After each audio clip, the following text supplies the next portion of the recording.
સમાચારો જોઈએ વિસ્તારથી તો 78માં સ્વતંત્રતા દિવસની ઉજવણી કેન્દ્ર શાસિત પ્રદેશ દમણના કોસ્ટગાર્ડ એર સ્ટેશન ખાતે કરવામાં આવી હતી। આ પ્રસંગે લોકોએ સાંસ્કૃતિક કાર્યક્રમો અને દેશભક્તિના ગીતો દ્વારા દેશ પ્રત્યેનો પ્રેમ અને આદર દર્શાવ્યો। 78માં સ્વતંત્રતા દિવસની ઉજવણી કેન્દ્ર શાસિત પ્રદેશ દમણના કોસ્ટગાર્ડ એર સ્ટેશન ખાતે કરવામાં આવી હતી। આ પ્રસંગે લોકોએ સાંસ્કૃતિક કાર્યક્રમો અને દેશભક્તિના ગીતો દ્વારા દેશ પ્રત્યેનો તેમનો પ્રેમ અને આદર દર્શાવ્યો હતો। તે જ સમયે રક્ષાબંધનનો પવિત્ર તહેવાર પણ આની આસપાસ છે, જેમાં ભારતીય કોસ્ટગાર્ડના જવાનો તેમના પરિવાર પાસેથી દૂર છે।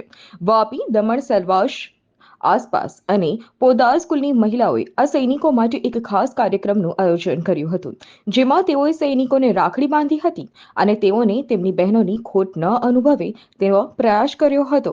આમ દૂરના સ્થળોએ તૈનાત સૈનિકોને તેમના પરિવાર સાથે એકતાનો અનુભવ કરાવ્યો હતો અને રક્ષાબંધનનો તહેવાર ધામધૂમથી ઉજવવામાં આવ્યો હતો। આપ સૌને ખબર છે, આજે આપણા દેશનું 78મું ઇન્ડિપેન્ડન્સ ડે સેલિબ્રેશન ચાલી રહ્યું છે। હર ઘર તિરંગા પ્રોગ્રામની અંતર્ગત દરેક વર્ષની જેમ અમે સિરીઝ ઓફ પ્રોગ્રામ કરીએ છીએ।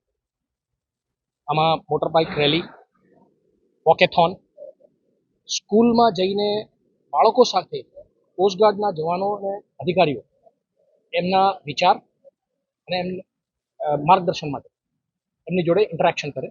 માછીમાર ભાઈઓ જોડે કમ્યુનિટી ઇન્ટિગ્રેશન પ્રોગ્રામ કરે। 15મી ઓગસ્ટના દિવસે સ્ટેટ ફંક્શનમાં પાર્ટિસિપેટ કરે। એની ઉપરાંત અમારા ત્યાં એર સ્ટેશન દમણની અંદર વિભિન્ન કલ્ચરલ પ્રોગ્રામનું આયોજન કરવામાં આવે છે અને કોસ્ટગાર્ડનું આદર્શ વાક્ય છે વયમ રક્ષામાં। એનો અંગ્રેજીમાં મતલબ થાય છે વી પ્રોટેક્ટ, અર્થાત અમે રક્ષક છે અને અમારા જવાન અધિકારી 24 કલાક 365 દિવસ એમના કર્તવ્યના નિર્વહન માટે ચોક્કસ રીતે એમની ડ્યુટી પર હંમેશા તૈનાત છે। દરેક વ્યક્તિને પર્વમાં ઘરે મોકલી દઉં, રજા પર મોકલી દઉં એવું શક્ય હોતું નથી, પણ અમને ઘરની યાદ ન આવે એના માટે વાપી, દમણ અને આજુબાજુના વિસ્તારના નાગરિકો અમારું પ્રોત્સાહન કરે છે અને એ જ ઉપલક્ષ્ય પર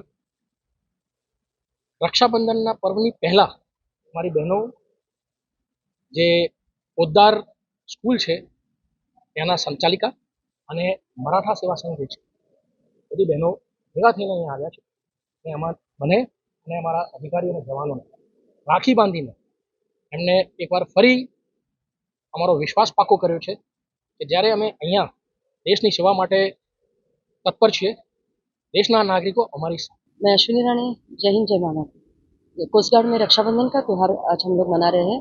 जो हमारी रक्षा करते हैं उन्हें रक्षा सूत्र यानी राखी बांधी जा रही है। हमारा झंडा इसलिए नहीं फहराता है कि उस वक्त वहाँ पे जवानों की सांसों वहाँ पे दी गई है, इसलिए उनकी सांसों की रक्षा के लिए हमने यहाँ पे रक्षाबंधन यानी रक्षा सूत्र का हमने यहाँ पे त्यौहार मनाया है।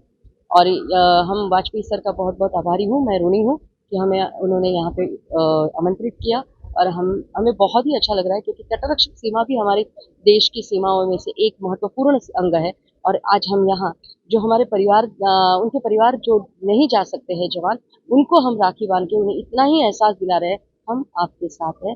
भले हम आप परिवार के साथ नहीं हो, लेकिन हम हमारा परिवार के साथ में आपके यहाँ पे रक्षाबंधन मनाने के लिए आ गए हैं। मंजित सिंह नो रिपोर्ट, S9 न्यूज़, वापी।